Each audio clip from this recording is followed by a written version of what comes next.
పచ్చని పూలు, చుట్టూ కొండపైపు పూలతో, అలాగే పసుపు పచ్చ వర్ణంలో కనపడుతున్నటువంటి పూలతో కూడినటువంటి నరసింహస్వామి గుట్ట ఇది సిద్దిపేటకు దగ్గరలో దాదాపు 7 నుంచి 8 కిలోమీటర్ల దూరం ఉంటుంది. సిద్దిపేట నుంచి హనుమకొండ హుస్నాబాద్ పోయే రోడ్డులో 8 కిలోమీటర్ల దూరము సిద్దిపేటకు ఉంటుంది. అటు వెళ్ళే దారిలో ఎడమ వైపున మనకు కనపడుతుంది. ఇది కనపడేటువంటిది మునిరాయి. ఒకప్పుడు మునులు తపస్సు ఇక్కడ చేసి తపస్సు చేసినారని చరిత్ర. ఈ మనం చూడొచ్చు. ఈ మునిరాయి గుట్ట వెనకాల ఈ సొరంగం లాంటి 2 బండల మధ్యలో శివలింగాన్ని స్వయంభూగా చెక్కడం జరిగింది. అలాగే ఇక్కడ వెలిసినటువంటి శివలింగాన్ని మనం తిలకించవచ్చు. ఇటువైపు నుంచి 2 గుట్టల మధ్య సందులో నుంచి చూస్తే చెరువు కనపడుతుంది, మునిరాయి చెరువు. ఇది స్వయంభూగా వెలిసినటువంటి శివాలయం. అలాగే ఇది నరసింహస్వామి. ముందు నరసింహస్వామి ఆలయం, వెనకాల శివుడు. 2 దేవాలయాలు ఒకే గుట్ట దగ్గర ఉండడం విశేషం. మనం చూస్తున్నటువంటిది ఇది. ఇక్కడ వినాయకుడు, అలాగే నాగలింగం, నాగులు, ఇక్కడ నాగదేవత కూడా మనకు కనపడుతూ ఉంది. నాగదేవత మరియు వినాయకుడు. ఇక్కడి నుండి వెళ్తే మనము వినాయకుని వెనుక వైపు నుంచి సొరంగ మార్గంలాగా వెళుతున్నాం. మనము సొరంగ మార్గం నుండి ఇటువైపు చూస్తే మళ్ళీ వెనక భాగం కనపడుతుంది. ఇటువైపు నుంచి సొరంగ మార్గం గుండా మనము నరసింహస్వామి దగ్గరికి చుట్టూ ప్రదక్షిణ చేసే విధంగా ఉంటుంది. దీంట్లోకి వెళ్ళి ఇప్పుడు మనం వెళ్తున్నాము. ఇది 2 రాళ్ళ మధ్యలో నుంచి మనుషులు వెళ్ళే విధంగా ఉంటుంది.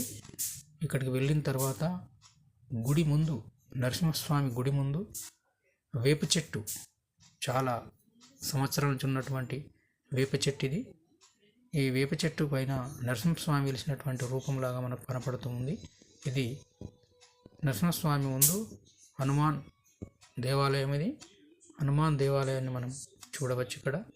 అలాగే నరసింహస్వామి యొక్క ముందు వేప చెట్టు పైన ప్రకృతి సిద్ధంగా వెలిసినటువంటి నరసింహస్వామి.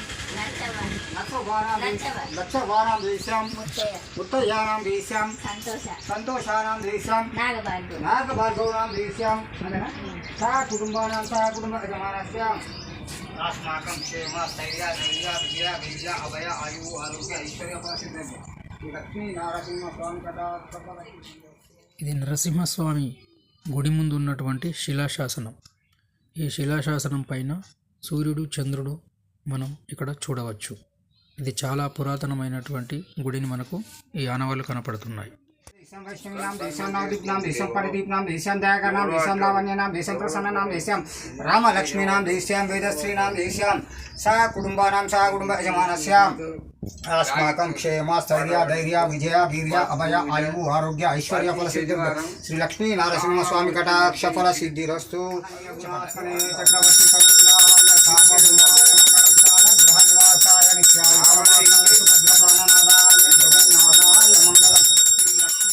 తాత మీది ఏ ఊరు? మున్రాయ్. మరి ఇది నరసింహస్వామి గుడి దగ్గరికి వచ్చినావు నువ్వు. ఇప్పుడు నరసింహస్వామి గుడి దగ్గరికి వచ్చినావు. మున్రాయ్ ఎప్పటికి వస్తావా? నీ పేరేం పేరు? మల్రెడ్డి. ఏ మల్రెడ్డి? నాలపురం మల్లారెడ్డి. నీ వయసు ఎంత ఉంటుంది ఇప్పుడు? 80 దాకా ఉంటా. 80 దాకా ఉంటావా? నీ కొడుకులు బిడ్డలు ఎంతమంది ఉన్నారు? 5 బిడ్డలే, కొడుకులు లేరు. ఓకే. ఈ మరి గుడికాడికి మెట్లెక్కి ఎట్లా వచ్చినా? మెట్లెక్కి వచ్చినావా? మెల్లమెల్లగా వచ్చినావు. ఈరోజు మరి తొలి మన వైకుంఠ ఏకాదశి అని వచ్చినావు. చేసుకున్నా, ఇక్కడికి వచ్చినాం. పాంతులు కలిసిండు, మాకు ఓకే. నువ్వు చిన్నతనం ఉండాలి అంటే నువ్వు చిన్నప్పుడు చదువుకున్నావా? నువ్వు చదువుకోలేదు. ఓకే. చిన్నప్పటి నుంచి ఎన్ని సంవత్సరాల నుంచి వచ్చిన ఈ గుడి దగ్గరికి వస్తాను గుట్టకాడికి? 9 సంవత్సరాల నుంచి. నువ్వు 9 సంవత్సరాలు అంటే దాదాపు 80-90 ఏళ్ళ నుంచి గుడి దగ్గరికి వస్తాను నువ్వు. ఓకే. మరి మహిమ ఏంటి మన నరసింహస్వామి మున్రాయ్? మహిమ మంచిది రామసక్కడ మహిమ. ప్రతి ఒక్కరు కూడా మంచిగా మొత్తం దండం పెట్టుకుంటావు అనుకునే అయితే ఇప్పటికైతే నడుస్తున్నాయి. జాతర ఎప్పుడు జరుగుతుంది ఇక్కడ? శ్రావణ మాసం శ్రావణ మాసంలో జాతర జరుగుతుంది. శ్రావణ మాసం బాగా మంది వస్తారా? బండ్లు కడతారు. ఇప్పుడు ట్రాక్టర్లు అయినాయి కానీ ముందు బండ్లు కట్టుకుంది. ఇప్పుడు మున్రాయి దగ్గర నుంచి వెళ్ళి చాలా మంది భక్తులు రోజు వస్తూనే ఉంటారు. రోజు వస్తూనే ఉంటారు. రోజు వస్తారు భక్తులు. ఇప్పుడు ఇంకా బాగా వస్తున్నారు. అప్పుడు కాదు, బాగా వస్తుంది. అప్పుడు కొద్ది వచ్చిపోయి శ్రావణ మాసం ఉంది. అప్పుడు పెళ్లిళ్ళు అయినా ఏవైనా కూడా అందరూ వచ్చి ఇక్కడ చేసుకుంటారు. సార్ ఇక్కడ చేసుకుంటారు. ఇక్కడ ఇక్కడనే అవుతున్నాయి చేసుకునేటప్పుడు. ఇక్కడ అన్న సంతాసం పెడుతున్నారు. అన్ని ఇక్కడనే అవుతున్నాయి ఇప్పుడు. Okay okay. జై శ్రీమన్నారాయణ. మున్రాయి లక్ష్మీ నరసింహస్వామి, నామరూప నరసింహస్వామి, నవిలికొండ దామోదర స్వామి. మేము వంశపారంపర్య అర్చకులకు మా తాతలు చేసారు, మా తండ్రులు చేసారు, మేము కూడా చేస్తున్నాం.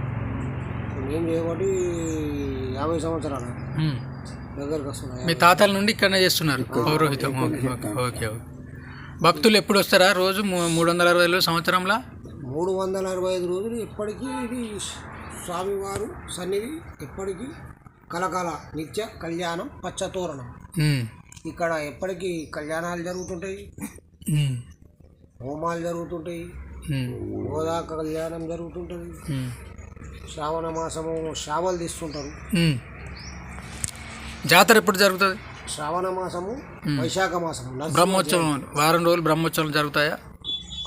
3 రోజులు జరుగుతాయి. 3 రోజులు. ఓకే.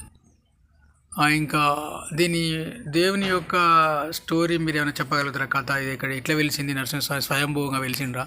ఎన్ని సంవత్సరాలు మునులు తపస్సు చేసిండ్రు. అప్పుడు ముందే చేసిండ్రు. తపస్సు చేస్తే స్వామివారు ఉద్భవించారు. ఇక్కడ మునిరాయి అంటే మునులు తపస్సు చేస్తారు. మున్రాయి కాదు, తపస్సు చేసారు కాబట్టి మునిరాయి. మున్రాయి మునులు నివాస స్థలం మున్రాయి లక్ష్మీ నరసింహస్వామి. ఇక్కడ భక్తులకు కోరిన కోరికలు తీర్చే స్వామి. చాలా భక్తులు మహారాష్ట్ర, హైదరాబాద్, కర్ణాటక, భీమండి చాలా గ్రామాల నుంచి వస్తుంటారు. సిటీల నుంచి కరీంనగర్ వచ్చి ఇక్కడ కింద బోనాలు చేస్తుంటారు. స్వామికి నైవేద్యాలు పెడుతుంటారు. ఓడి బియ్యాలు పోస్తుంటారు. ఓడి బియ్యాలు వస్తుంది. చాలా వర్షం లేదు. నరసింహస్వామి తలుచుకుంటే ఇక్కడ మంచిగానే జరుగుతుంది. ఊరు పిల్లలు జల్లలు ఊరు కూడా అంతా మంచిగానే జరుగుతుంది. మంచిగానే ఉంటున్నాం మేము కూడా. ఊరంతా సస్యశ్యామలంగా ఉంది. పంటలు అవి నీళ్లు నీటి సౌకర్యం బాగానే ఉన్నది. పంటలు కూడా మంచిగా పండుతుంది దేవుడిచ్చే కాడికి. ఈ కాలం ఇంకా ఎక్కువ పడుతుంది. అప్పుడు ఆ కాలం తక్కువ పడినాయి కానీ 3 దినంలో ఇప్పుడు ప్రతి ఒక్కరు కరెంటు ప్రతి ఒక్క గుడ్డాలు వచ్చి కట్టుకొని ఒడ్డు మొత్తం పండిస్తాం. అన్ని విధాలు మంచిగా ఉన్నాయి. సిరి సంపదలతో